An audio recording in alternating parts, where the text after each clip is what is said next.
memiliki otoritas dan pengendalian yang efektif terhadap terdakwa Richard Eliezer Pudihang Lumiu sebagaimana diterangkan oleh saksi ahli yang dihadirkan oleh penasihat hukum yaitu Dr. Albert Aris SHMH, sehingga perintah yang diberikan oleh saksi Ferdi Sambo dengan berseragam lengkap dan diberikan di dalam rumah dinas dengan segala kewenangan yang melekat pada pemberi perintah merupakan perintah jabatan yang secara kesalahan psikologis atau psikologis Schuldbegrip mustahil atau tidak mungkin untuk ditolak, dihindari dan diabaikan oleh terdakwa Richard Eliezer Pudihang Lumiu selaku bawahan yang berlatar belakang Brimob atau paramiliter dengan pangkat Bayangkara II atau Barada.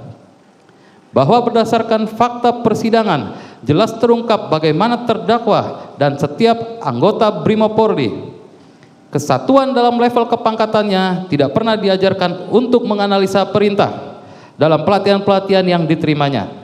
Terdakwa hanya diajarkan untuk patuh menjalankan perintah. Mohon izin dilanjutkan, Yang Mulia. Izin Yang Mulia melanjutkan. Bahwa terbukti berdasarkan fakta persidangan, terdakwa tidak memiliki sarana, prasarana, dan kemampuan objektif untuk keluar dari tekanan dan perintah dari saksi Ferdi Sambo. Bahwa berdasarkan fakta persidangan, meskipun dalam penerapan pasal 51 ayat 1 KUHP, elemen melawan hukumnya menjadi hapus, maka untuk menilai apakah perbuatan pidana yang dilakukan oleh terdakwa Richard Eliezer Pudihang Lumiu dapat dicela atau dihindari sehingga dapat dipersalahkan secara hukum. Sebagaimana pandangan dari pakar hukum pidana Belanda Simons dalam bukunya yang berjudul Leerboek van het Wetboek van Strafrecht, halaman 1891 sampai dengan 1892, halaman 294 sampai dengan 295 untuk meluruskan pemahaman yang keliru dari penuntut umum tersebut, yaitu pembentuk undang-undang tidak membatasi hal tidak dapat dihukumnya suatu perbuatan itu hanya pada pelaksanaan perintah jabatan yang diberikan oleh kekuasaan yang berwenang untuk memberi perintah. Dan karena itu pula, maka orang yang telah mengeluarkan perintah dapat dipersalahkan karena telah menyuruh orang lain untuk melakukan sesuatu perbuatan, orang lain untuk melakukan suatu perbuatan yang dapat dihukum, sedang yang melaksanakan menjadi tetap tidak dapat dihukum. Pide Putusan Hogerat 17 Desember 1894.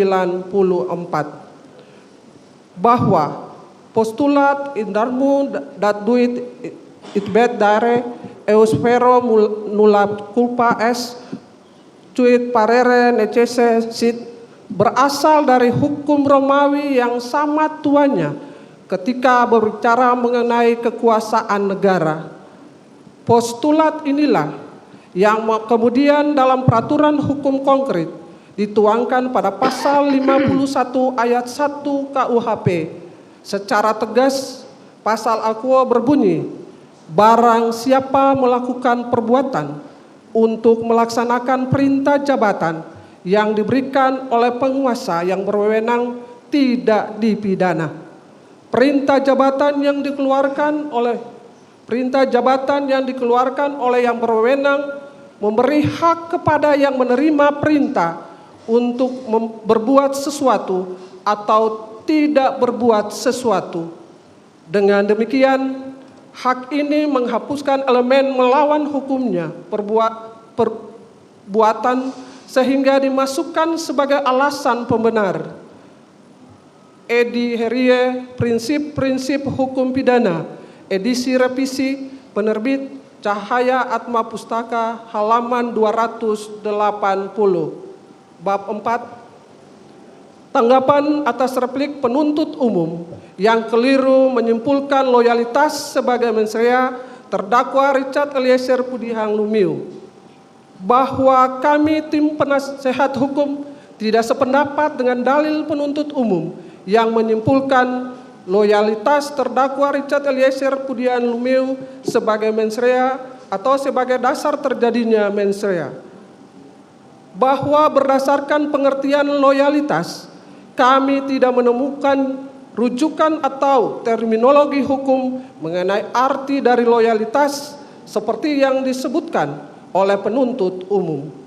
Rujukan yang paling relevan terkait dengan istilah loyalitas kami temukan dalam Kamus Bahasa Indonesia versi daring terbitan Badan Pengembangan dan Pembinaan Bahasa Kemenristek RI, yaitu loyalitas adalah kepatuhan atau kesetiaan.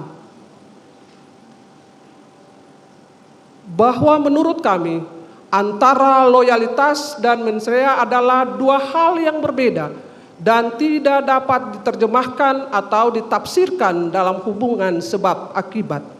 Sikap patuh seseorang tidak dapat diartikan sama atau identik dengan persetujuan total atas apa yang diperintahkan, akan tetapi semata-mata karena terpaksa dipatuhi atau yang bersangkutan tidak memiliki kuasa menolak perintah karena pemberi perintah.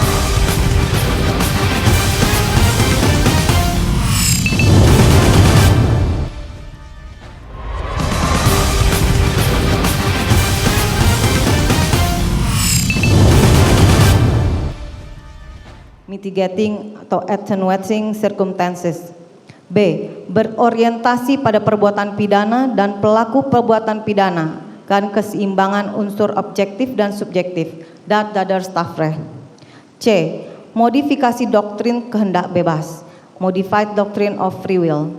Karena dipengaruhi patologi, ketidakmampuan, kejiwaan, kondisi apapun yang membuat pelaku tidak mungkin melaksanakan kehendak bebas sepenuhnya. D. Diperhitungkannya keterangan ahli untuk menentukan derajat pertanggungjawaban pidana. Bahwa berdasarkan uraian di atas, maka tidak dapat dipungkiri bahwa paradigma penuntutan dari penuntut umum selaku pengendali perkara dominus litis ternyata masih dilandaskan pada aliran klasik yang menitikberatkan pada pembalasan retributif dan represif yang masih berpusat pada paham indeterminisme yang sudah usang dan tidak sesuai dengan hukum pidana modern aliran neoklasik yang mencari keseimbangan antara perbuatan actus reus dan sikap batin mens rea, karena masih menggunakan ajaran kesalahan normatif yang diajarkan Prof. Mulyatno di tahun 1955, 68 tahun silam, yang menggunakan ukuran-ukuran yang bersifat normatif tanpa mempertimbangkan adanya keterangan ahli non-hukum untuk mendukung hukum acara pidana yang bertujuan mencari kebenaran material, yaitu ahli psikologi forensik Reza Indragiri Amril, ahli filsafat moral Romo Magni Suseno, ahli psikologi klinis Liza Maril Japri, dan ahli psikologi forensik Dr. Anda Reni Kusumowardani sebagai alat bukti yang sah. Kemudian menentukan sendiri apakah perbuatan yang didakwakan tersebut dapat dicela dan apakah perbuatan tersebut dapat dihindari oleh terdakwa Richard Eliezer Pudiang Lumiu atau tidak. Bahwa dengan demikian hukum harus terus bergerak, berubah, mengikuti dinamika manusia. Karena itu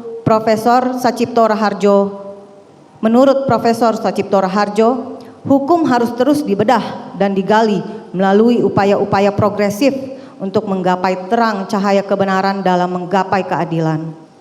Bahwa untuk menanggapi replik jaksa penuntut umum pada halaman 12 yang menanggapi dalil penasihat hukum terdakwa Richard Eliezer Pudiang Lumiu sebagaimana yang tertuang dalam poin 107 pledoi pada halaman 46 dengan menyatakan bahwa tidak adanya hubungan kausalitas antara penggunaan ajaran kesalahan normatif deskriptif dengan kondisi lembaga pemasyarakatan yang menjadi penuh sesak karena overcrowding serta tidak adanya bukti ilmiah yang dapat membangun argumentasi yuridis bahwa penggunaan ajaran kesalahan psikologis akan dapat menurunkan kondisi overcrowding. Ya, pemirsa, kuasa hukum terdakwa Richard Eliezer menyampaikan duplik atau pembelaan terakhir menanggapi replik yang disampaikan jaksa penuntut umum sebelumnya.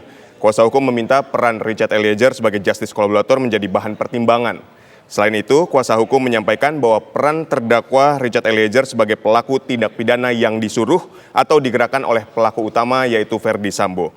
Tim kuasa hukum tidak sependapat dengan dalil yang disampaikan oleh penuntut umum mengenai loyalitas atau kepatuhan dan mens rea atau sikap batin pelaku pada saat melakukan perbuatan atau niat jahat.